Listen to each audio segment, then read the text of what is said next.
Welcome, Mayors, to another episode of Should You Build It?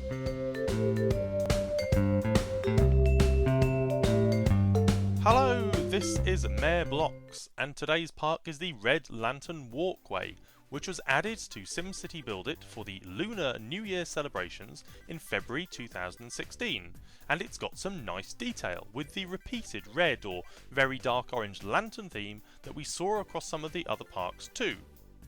Looking at the numbers, it gives us a 6x10 area of influence for a 25% boost to our Sims population for a price of 7 golden keys. Using the roads grid, we can see it takes up a 1x2 space, and the front of the park against the road is one of the ends of the walkway where your Sims would enter here and then wander through to the other end. Rotating it around, we can see it basically looks the same from either side, and the only difference really is the order and colours of the decorations along the side of the walkway. You can see the repeated lantern theme a bit more clearly here at night, and because of that it can be fairly easily paired with some of the other Lunar New Year content. But it is worth noting that the lanterns don't light up on this park in quite the same way.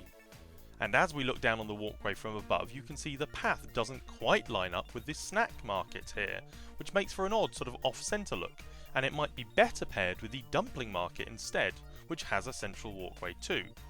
Let's check out a time-lapse of the Red Lantern Walkway now, while I ask, should you build it?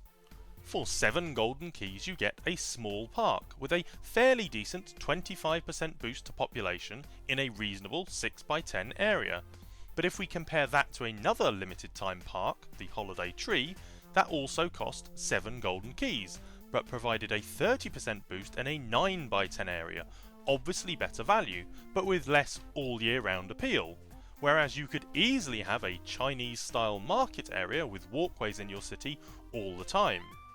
Over to the look of the walkway, the lanterns do have a consistent theme with the other Lunar New Year parks, but I don't think it pairs as well with the welcoming gate as it could. If you check out my video on that, you'll notice a very different sharp white surround on that park, and the walkway here has a grey colour. Overall, I think it's a much better visual and spatial fit with the snack market and dumpling market, and on balance I think it does provide enough value. But the look is quite specific, so it's probably something to only get if it suits your city. Should you build it? Maybe. That's it for this episode, Mayors.